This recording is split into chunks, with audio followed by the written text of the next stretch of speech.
স্বাগত সবাইকে। শুরু করছি ডিবিসি নিউজের নিয়মিত আয়োজন মানচিত্র। সাথে আছি আমি ইশরাত জাহান। প্রতিদিন বিকেল 4:30টায় এই আয়োজন নিয়ে আমরা থাকি আপনাদের সাথে।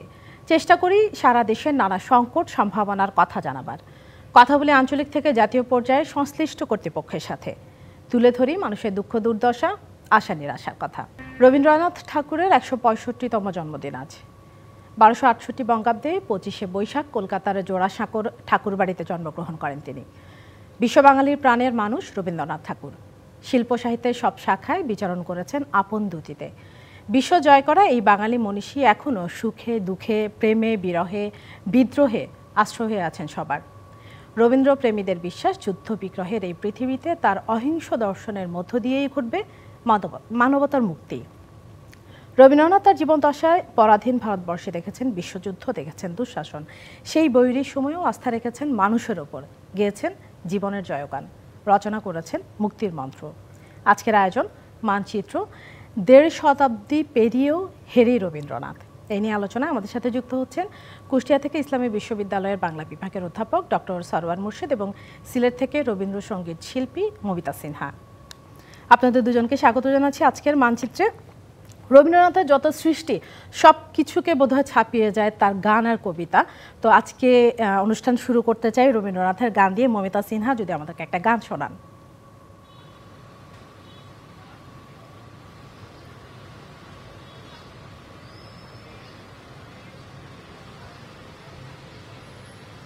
ধন্যবাদ। আজকে রবীন্দ্রনাথের 164তম জন্মদিনে আমি প্রথম নিবেদন করব রবীন্দ্রনাথের এই বাউলঙ্গের একটি গান, পূজা পর্যায়ের সকলের পরিচিত গানটি। আমার প্রাণের মানুষ আছে প্রাণে, তাই হেরে তাই সকল খানে। প্রাণের মানুষ আছে প্রাণে, তাই হেরে তাই সকল খানে। আছে সে নয়ন তারায়, আছে সে নয়ন তারায়, আলোক ধারায় তাই না হারায়। ওগো তাই দেখে তাই যেথায় সেথায় তাকাই আমি, যে দিক পানে। প্রাণের মানুষ আছে প্রাণে, তাই হেরে তাই সকল খানে। প্রাণের মানুষ আছে প্রাণে, তাই হেরে তাই সকল খানে।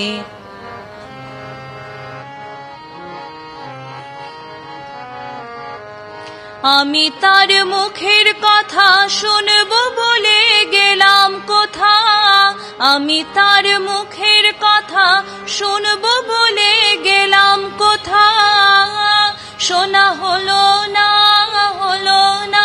আজ ফিরে এসে নিজের দেশে, ফিরে এসে নিজের দেশে এই যে শুনি, শুনি তাহার বাণী আপন গানে। প্রাণের মানুষ আছে প্রাণে, তাই হেরে তাই সকল খানে। প্রাণের মানুষ আছে প্রাণে, তাই হেরে তাই সকল খানে।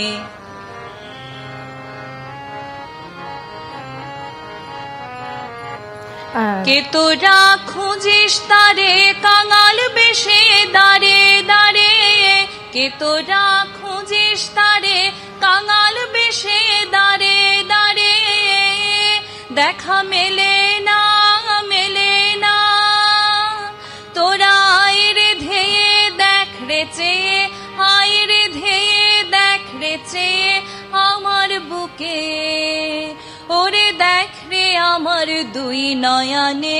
প্রাণের মানুষ আছে প্রাণে, তাই হেরে তাই সকল খানে। প্রাণের মানুষ আছে প্রাণে, তাই হেরে তাই সকল খানে। চমৎকার মমিতা সিনহা। আমি একটু এখন কুষ্টিয়াতে যাব। ডক্টর সরওয়ার মুর্শেদ, আপনার সাথে একটু আলোচনা করতে চাই। ধন্যবাদ। আপনার কাছে জানতে চাই যে অস্থির এই সময়ে চারিদিকে বিশ্বব্যাপী বলা যায় যে যুদ্ধের ডামাডোল নানা জায়গায়, এই সময়টাতে রবীন্দ্রনাথ তার লেখনের মাধ্যমে, তার কাজের মাধ্যমে এখনো কতটা প্রাসঙ্গিক?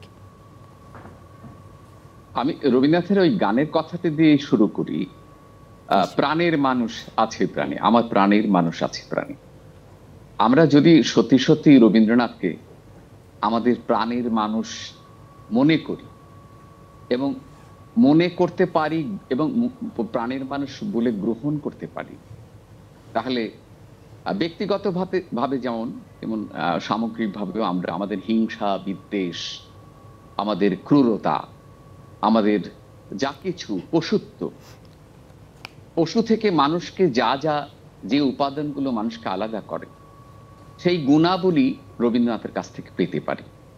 এবং বিশেষ করে মানবতাবাদ, সেই মানবতা আজকে সমগ্র পৃথিবীতে দেশে দেশে স্থানে স্থানে কিভাবে লুণ্ঠিত হচ্ছে তা সর্বত্র এবং সব সময় আমরা দেখছি। এবং পৃথিবীবাসী বলা যায় যে আরো একটা ভয়ঙ্কর যুদ্ধের দিকে যাত্রা করছে বলে মনে হচ্ছে। সুতরাং আজকে এই হিংসার উন্মত্ত পৃথিবীর সামনে দাঁড়িয়ে মানুষের আশ্রয় হতে পারে রবীন্দ্রনাথ, মানুষের আশ্রয় হতে পারে রবীন্দ্রনাথের গোরা, মানুষের আশ্রয় হতে পারে রবীন্দ্রনাথের মানুষের ধর্ম, এই রচনাগুলো। সুতরাং আমি মনে করি যে রবীন্দ্রনাথ শুধু তো বাঙালি নন, রবীন্দ্রনাথ বিশ্ব মানব এবং মানুষের জন্য লিখেছেন। সুতরাং সেই মানুষ রবীন্দ্রনাথ, মানবতাবাদী রবীন্দ্রনাথ, তাকে আমাদের আজকে আঁকড়ে ধরা দরকার, খুঁজে পাওয়া দরকার, খুঁজে নেওয়া দরকার। জি, এবার একটু ভিন্ন প্রসঙ্গে যেতে চাই। লালন, গগন হরকারা, ওনাদের চিন্তা ভাবনা বা ওনাদের দর্শনের সঙ্গে রবীন্দ্রনাথের বেশ ভালো একটা পরিচিতি ছিল। আপনার কি মনে হয় রবীন্দ্রনাথের কাজের ক্ষেত্রে তাদের ভাবনাগুলো কতটা প্রভাবিত করেছে রবীন্দ্রনাথকে? দেখুন, রবীন্দ্রনাথ 29 বছর বয়সে রবীন্দ্রনাথ শিলাইদহে মানে জমিদারির দায়িত্ব নিয়ে এসেছিলেন। জমিদার কিন্তু নন, একটা ভাতা পেতেন বাবার কাছ থেকে, জমিদারি যাতে ভালো করে দেখভাল করতে পারেন এই দায়িত্ব তাকে দেয়া হয়েছিল। আর 29 বছর আগের রবীন্দ্রনাথের যদি আপনি সৃষ্টি জগৎ দেখেন এবং তার মনোজগৎ দেখেন, তার দর্শন ভাবনার জগৎ দেখেন, সেটা একেবারে আলাদা।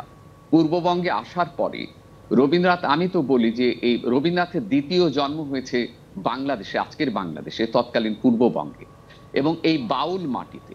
একটু আগে আমরা যে গান শুনলাম, এই যে প্রাণের মানুষ, মনের মানুষ, এ তো লালনেরই কথা। গগন হরকারাও তো সেই প্রাণের মানুষের কথা সন্ধান করেছেন।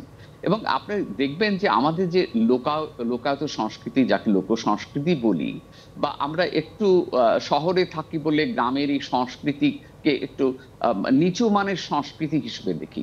রবীন্দ্রনাথ কিন্তু একেবারে মানে বুক আগলে সেই সংস্কৃতিকে ধরেছিলেন। আমরা শুধু বাউলাঙ্গের সুর নয়, নানান লোকায়ত সুর রবীন্দ্রনাথ গ্রহণ করেছেন তার গানে। এবং এমনকি আমার সোনার বাংলার যে সুরটি গগন হরকারের সাথে মিলে যায়।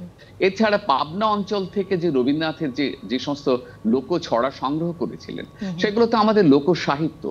এবং আমরা দেখব যে মানে 1891 থেকে রবীন্দ্রনাথ যে ছোট গল্প লিখছেন, বিশ্বমানের ছোট গল্প, সেই সমস্ত ছোট গল্প কিন্তু পূর্ববঙ্গে না এলে, পূর্ববঙ্গের মাটি, মানুষ, নদীর গন্ধ না পেলে রবীন্দ্রনাথের পক্ষে লেখা সম্ভব হতো না। এবং সাধারণ মানুষকে, শ্রমজীবী মানুষকে, ওই চন্দ্ররা, শাস্তি গল্পের চন্দ্ররা, তাকে তো এখানে দেখেছেন, ফটিককে তো নদীর চরে দেখেছেন, রতনকে তো শাহজাদপুরে দেখেছেন।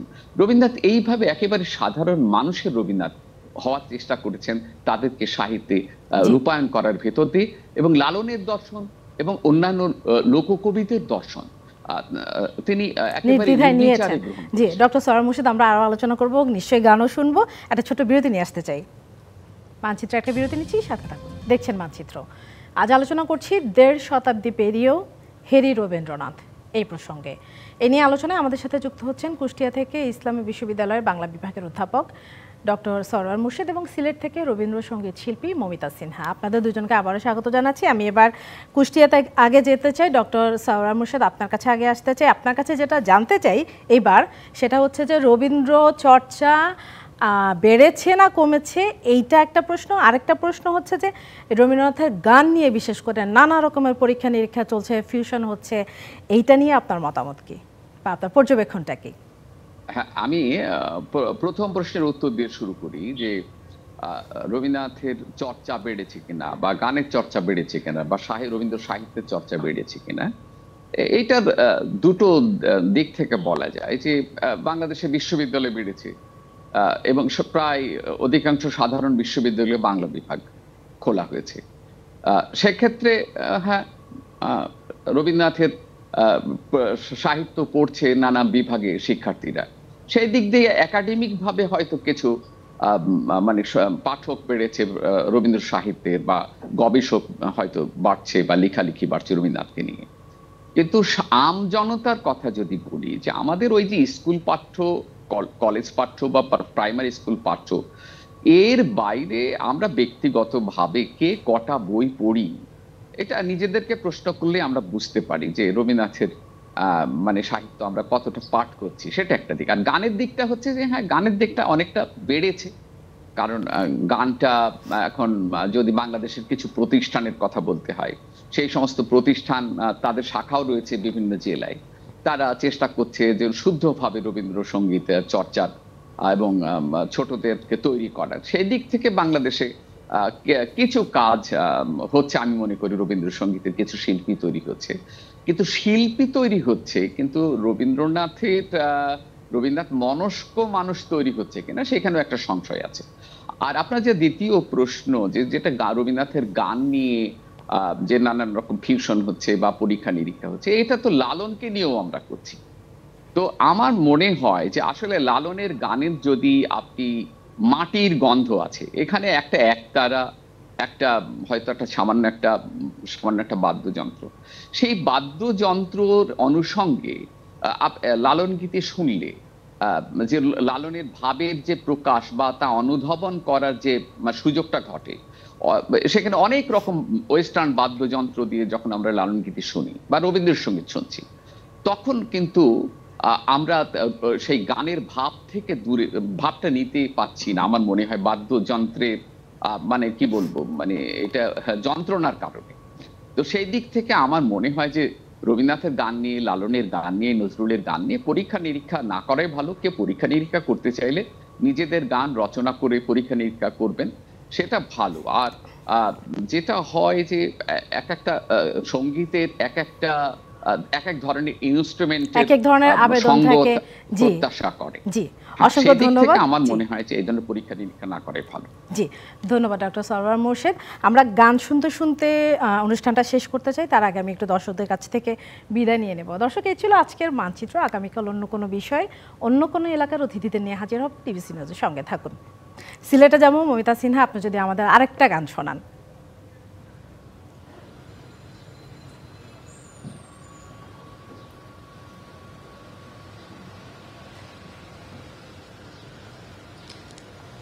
শেষ গানটি করব রবীন্দ্রনাথের বিশ্ব শান্তির প্রত্যাশায়, যে গানটি তিনি লিখে গেছেন। আমাদের এখনো এই গানটি আসলে সেরকমই তাৎপর্য বহন করে। সেই গানটি আমি নিবেদন করছি, বরিশো ধরা মাঝে শান্তির বাড়ি। বরিশো ধরা মাঝে শান্তির বাড়ি, বরিশো ধরা মাঝে শান্তির বাড়ি, শুষ্ক হৃদয় লয়ে আছে দাঁড়াই, শুষ্ক হৃদয় লয়ে আছে দাঁড়াইয়ে, ঊর্ধ্বমুখে নরনারী, বরিশো ধরা মাঝে শান্তির বাড়ি। না থাকে অন্ধকার, না থাকে মোহ পাপ, না থাকে শোক পরিতাপ, না থাকে অন্ধকার, না থাকে মোহ পাপ, না থাকে শোক পরিতাপ।